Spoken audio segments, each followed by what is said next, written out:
যে রাজ্যে বিজেপি সরকার ক্ষমতায় আছে সেই রাজ্যে বাঙালিকে হয়রানির শিকার হতে হচ্ছে। পরিযায়ী শ্রমিকদের নিয়ে রাজ্য ও কেন্দ্র সরকারকে একহাত নিলেন অধীর চৌধুরী।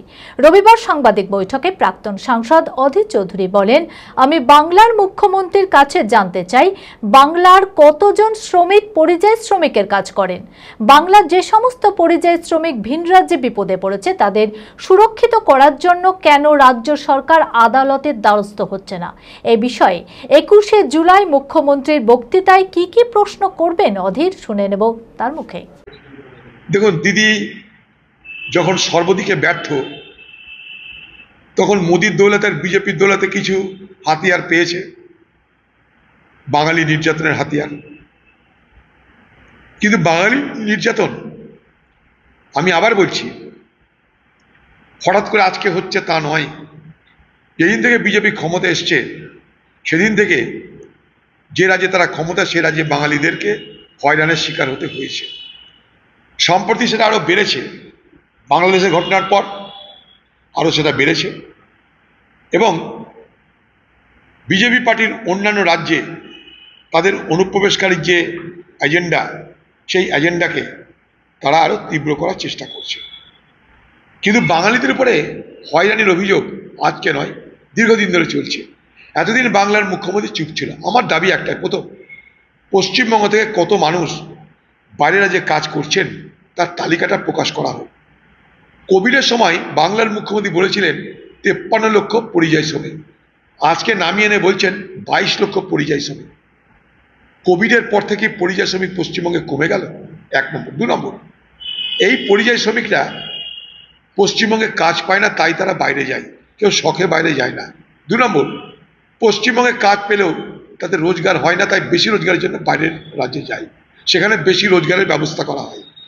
তাহলে পশ্চিমবঙ্গের যিনি দায়িত্বে আছেন বাংলার মুখ্যমন্ত্রী, তার তো উচিত যে রাজ্য থেকে যারা পরিযায়ী শ্রমিক ভয়ে ভীতিতে পালিয়ে এসছে তাদেরকে ফের সেই সমস্ত রাজ্যে নিয়ে গিয়ে তাদের নিজের অধিকারকে সুপ্রতিষ্ঠিত করবার দায়িত্ব তো রাজ্যের। যদি রাজ্য নিজে না পারে, কোর্টের দ্বারস্থ হতে পারে, হাইকোর্ট সুপ্রিম কোর্টের দ্বারস্থ হতে পারে, সেটা তো করছে না। চোরদের জন্য, দুর্নীতিগ্রস্তের জন্য, ডাকাতদের জন্য, খুনির জন্য দিদির সরকারের লয়ার হাইকোর্ট সুপ্রিম কোর্টে তারা কোটি কোটি টাকার বিনিময়ে সেই সমস্ত অপরাধীদের বাঁচাতে চায়। কিন্তু বাংলার লক্ষ লক্ষ পরিযায়ী শ্রমিক যারা বাইরে বিপদে পড়ছে তাদেরকে সুরক্ষিত করার জন্য পশ্চিমবঙ্গ সরকার কেন নিজে অথবা কোর্টের দ্বারস্থ হচ্ছে না, আমার এটা সবথেকে বড় প্রশ্ন। কালকে যখন দিদি বক্তৃতা দেবেন তখন আমার তরফ থেকে প্রশ্ন থাকবে, 1, পশ্চিমবঙ্গে কত পরিযায়ী শ্রমিক আছে তার ব্যাখ্যা দিন। 2, পশ্চিমবঙ্গে থেকে যারা বাইরে পরিযায়ী শ্রমিক হিসাবে কাজ করছে তাদের যে অর্থ রোজগার, যে অর্থ তারা ঘরে পাঠায়, যাকে আমরা রেমিট্যান্সেস বলি, অর্থাৎ বাইরে থেকে পাঠানো অর্থ, সেটা বাইরের রাজ্যে আছে, সেটা বিদেশেও আছে, আরব দুনিয়াতে আছে। এই আরব দুনিয়াতেও কত বাংলা শ্রমিক আছে তার তথ্য আমাদের জানতে চাই। এবং আরব থেকে এবং ভারতবর্ষের অন্য রাজ্য থেকে এই পশ্চিমবঙ্গে কত অর্থ প্রেরণ হয় তাদের মাধ্যমে, তার তথ্য আমরা জানতে চাই।